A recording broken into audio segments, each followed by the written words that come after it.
I just want to say this because I want to see how it sounds. Governor Stacey Abrams just walked in. And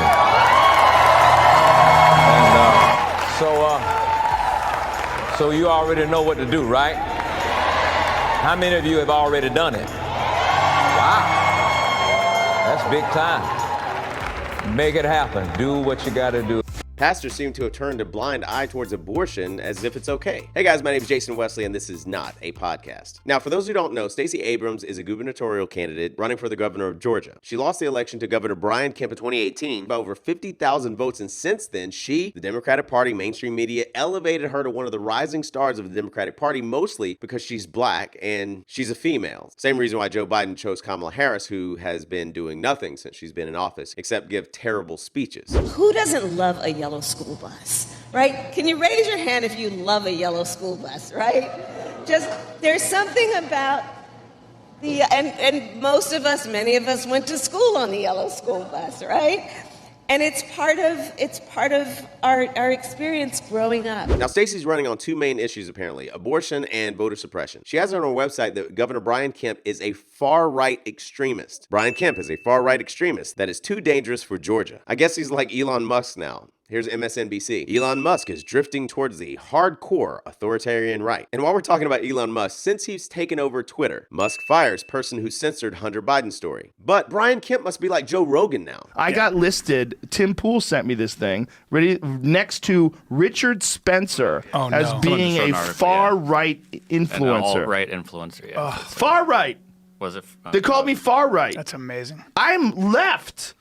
They're liars. Yeah, I know. I am fucking left-wing. Who did that, though? I'm almost a socialist. Yeah. I consider universal basic income a really good idea. Yeah. I want free college education. Take it easy. I would like to spend more in taxes if they could fix inner city communities and take these poor neighborhoods and throw a fuckload of them. Spend more, you Republican piece of shit. The more money you spend, the problem is money doesn't solve the problem. That's the problem. Even Russell Brand is considered right-wing now. One aspect of this story was the publication and circulation of a sort of a meme that sort of talked about Joe Rogan's guests and their political biases. And I noticed that, oh, Russ, me, the person who I live inside of, whose voice I use when I talk, Russell Brand, that's who I am, is featured on there, has been on Joe Rogan 3 times. Fine, sure, I remember those occasions.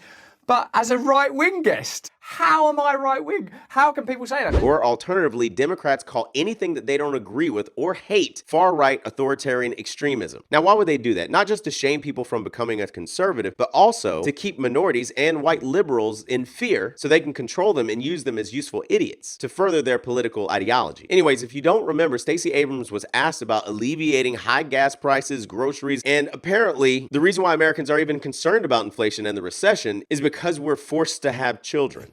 But while abortion is an issue, it nowhere reaches the level of interest of voters in terms of the cost of gas, food, bread, milk, things like that. What could you do as governor to alleviate the concerns of Georgia voters about those livability, daily, hourly issues that they're confronted with? But let's be clear. Having children is why you're worried about your price for gas. It's why you're concerned about how much food costs. For women, this is not a reductive issue. You can't divorce being forced to carry an unwanted pregnancy from the economic realities of having a child. Now, Creflo Dollar must not know what she believes, or alternatively, he agrees. Stacey Abrams said the heartbeat of a baby at 6 weeks is a manufactured sound. There is no such thing as a heartbeat at 6 weeks. It is a manufactured sound designed to convince people that men have the right to take control of a woman's body away from her. It's manufactured so men can take control of women's bodies. What kind of conspiracy garbage is that? So men want to take control over a woman's body so much that we would create the Doppler ultrasound, have programs in colleges all across the nation, teach people to become sonographers so that men could control a woman's body by gaslighting her to believe that she's pregnant with a living baby that has a heartbeat, so the men can then force her to carry that baby to term. So the baby lives. Bro, what are you talking about, man? Now, just a few months ago, Creflo Dollar was preaching about fear and people being deceived. Oh, a little bit of fear won't hurt you. That's just like saying a little bit of adultery won't hurt you. Or a little bit of murder won't hurt you. And there's a great deception that's going on worldwide. And Christian people have caught themselves up in this deception. Even, he says, if it were possible, that the very elect would be deceived. Oh wait, I remember when Stacey Abrams used fear as a tool so she could lie about voter suppression when voter turnout in Georgia last election and this current election has been the highest in Georgia history. But yesterday we saw record turnout for early voting. Yes, we should be excited, but let's remember what that means. It does not mean that voter suppression doesn't exist. That's like saying that there are no more sharks in the water because more people get in. But the direct quote from his ruling says no evidence that a voter couldn't vote, experienced wait times, or was confused about voter registration status. And I know the issue here for you is voter suppression. So let's look at the numbers in Georgia. The last gubernatorial primary versus now, there's a net increase of 763,380 voters. That sounds like the opposite of voter suppression. This is the same woman that claimed that her election in 2016 was stolen and still believes that she's the governor of Georgia, but she's not considered an election denier. That's only if you're a conservative. We had this little election back in 2018. And despite the final tally and the inauguration and the situation we find ourselves in, I do have one very affirmative statement to make. We won. I wonder if Creflo Dollar knows that Stacey said it's a fallacy that we know when a pregnancy begins. But the arbitrary standards of timelines ignore the medical reality that it is a fallacy. We know exactly when a pregnancy starts, that we know exactly where we are in the system, in the term. But Creflo isn't the only pastor that's promoted and supported these liars and power-hungry politicians like Stacey Abrams, who's been bought and paid for by the DNC. Pastor T.D. Jakes welcomed and supports Robert Francis O'Rourke, also known as self-proclaimed Beto. It was an honor to be welcomed into the Potter's house by Bishop T.D. Jakes. Thank you for having me at this morning's service in Dallas. Now, one of the many issues with Beto is that he supports abortion up until the moment of birth and puts no limitations on it like Stacey Abrams. Do you believe in any limitations on abortion, whether it's the third trimester or up until even the final months, 9 months? I think Roe versus Wade, which we should remind ourselves is still the law of the land today, is the reference point that I would look to. And the way I think I can best express this is that I trust women. We should all trust women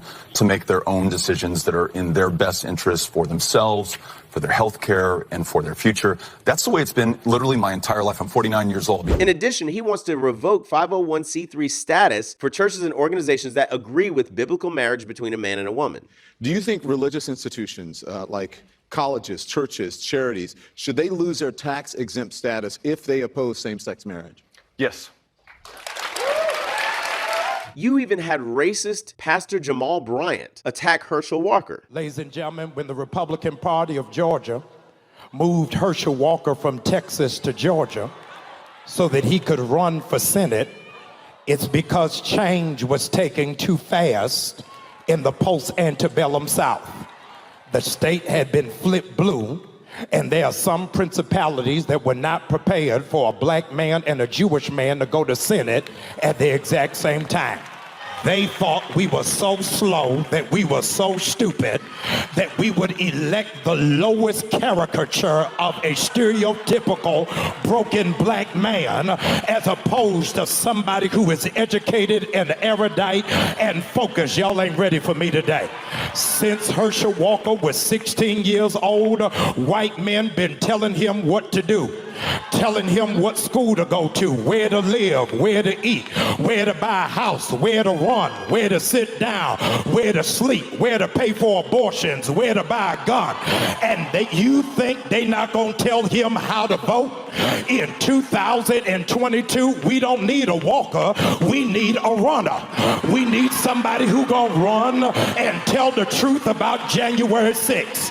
We need somebody who gonna run and push for the cancellation of student loan debts. We need somebody who gonna run and make the former president respond to a subpoena. We don't need a walker. Now, Philippians 4:8 says, "Finally, brethren, whatever things are true, whatever things are noble, whatever things are just, whatever things are pure, whatever things are of good report, if there is any virtue and if there is anything praiseworthy, meditate on these things." Proverbs 10:18 says, "Whoever hides hatred has lying lips, and whoever spreads slander is a fool." Now, Herschel Walker is running against Raphael Warnock in Georgia, a quote pastor, and I use big air quotes, that has memorialized Fidel Castro from the pulpit. We remember Fidel Castro, whose legacy is complex. Don't let anybody tell you a simple story of life. And has allegedly abused his wife. Here's his wife at the time when he was running for Senate a couple years ago. He told me. He knew that he ran over your foot. This man's running for United States Senate, and all he cares about right now is his reputation. I work at the mayor's office, and this is a big problem. I've been trying to be very quiet about the way that he is for the sake of my kids and his reputation. He's the pastor at Ebenezer. I have not involved people. I told the mayor we were getting a divorce simply because I report to one level beneath her, and I needed her to know in advance, but I've tried to keep the way that he acts under wraps for a long time, and today he crossed the line. So that is what is going on here, and he's a great actor. He is phenomenal at putting on a really good show. He's probably picking up the kid right now to have another prop to make it look like he's this wonderful, attentive person.